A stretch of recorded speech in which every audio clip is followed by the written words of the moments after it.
read chapter 16 of A Wish by Barbara O'Connor. I'm happy to see you guys. Miss you like crazy.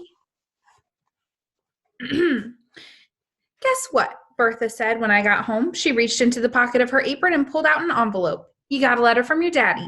I did. I stared at the envelope in her hand.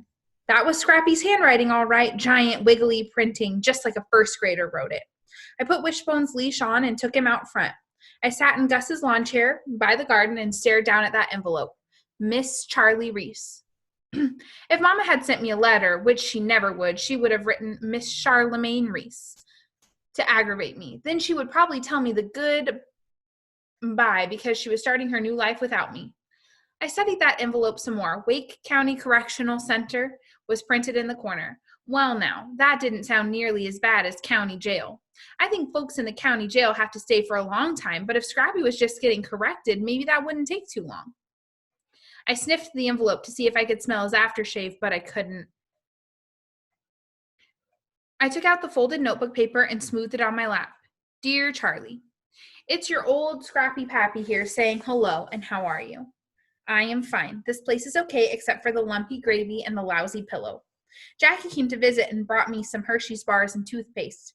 I bet you are having fun with Gus and Bertha. Tell them I will send them some money when I can. Love, Scrappy. I turned the paper over to see if there was more on the back. Nope, that was it. I looked at the word love. I traced the letters with my finger, and then I folded the paper and put it back in the envelope. The next day I was bored by lunchtime. I'd practiced sit and stay with Wishbone. I'd helped Bertha inspect the okra to figure out how many jars we'd need for pickling.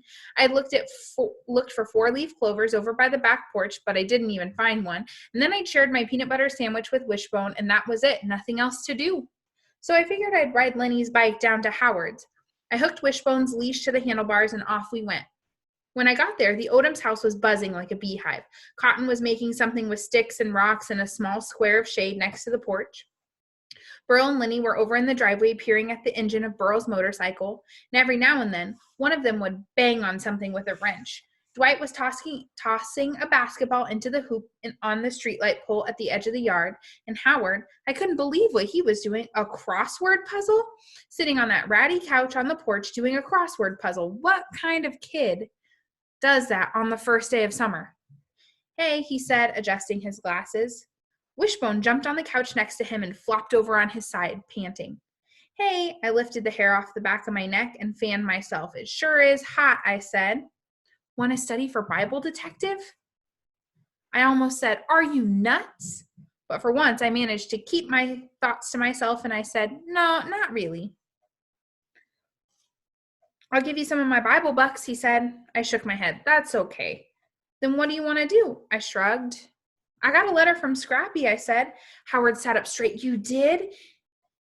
He put the crossword puzzle on the couch beside us. From jail? It's not jail, I said. It's a correctional facility. Same thing, Howard said. Is not.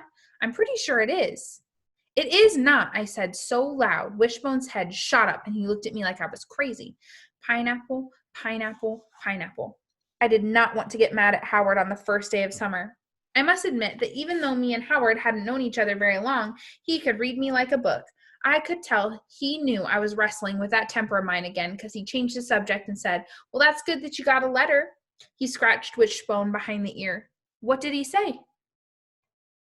I wanted to tell Howard that Scrappy said how much he misses me and he can't wait to come home and watch Wheel of Fortune with me again, that he was going to cook up a fancy supper for Mama with candles on the table and Willie Nelson on the radio, and maybe she'd wear that red dress he loved so much, and that when Jackie got her driver's license, he was going to let her drive all of us out to the country to buy corn and strawberries at a farm.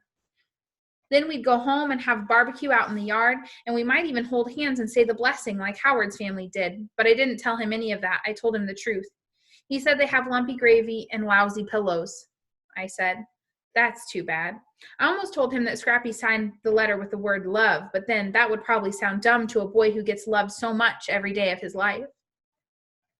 Hey, maybe Mama will help us make cookies to send to him sometime. Really?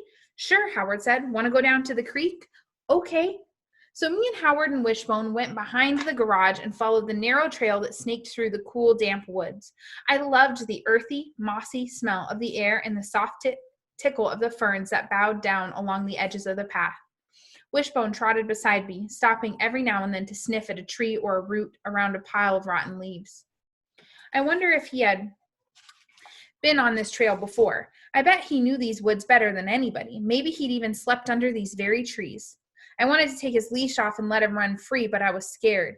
What if he decided he'd had enough of me and ran away to be a stray again? When we got to the creek, Wishbone nearly pulled me in when he jumped into the clear, gurgling water. Howard and I took off our shoes and stepped from rock to rock while Wishbone leaped and pranced, sending up splashes of the cold mountain water. This feels good, I said. I know. Howard teetered on the slippery rocks, and I was sure he was going to fall in any minute, but he didn't. Wishbone let out the funniest of yips and bit at the water, trying to grab the tiny minnows that darted around the rocks. Look at him, we both said at the exact same time. I jumped off the rock to the edge of the creek and motioned for Howard. Come quick, I hollered. Hook pinkies. What? Hook pinkies, I said. We both get to wish.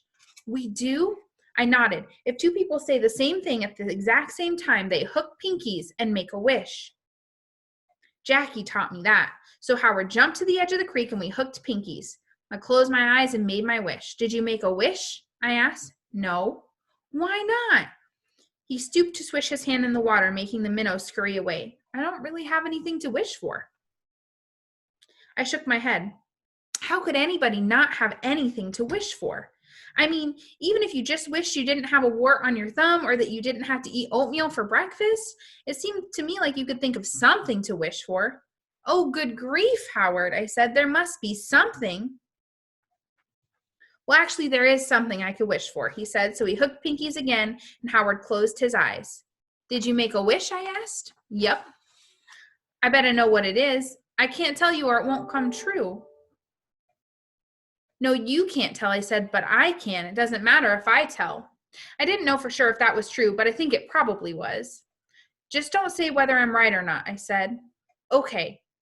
You wish you didn't have that up-down walk, I said. When those words left my mouth, I could practically see them hurling through the air toward Howard, quick and sharp like razors.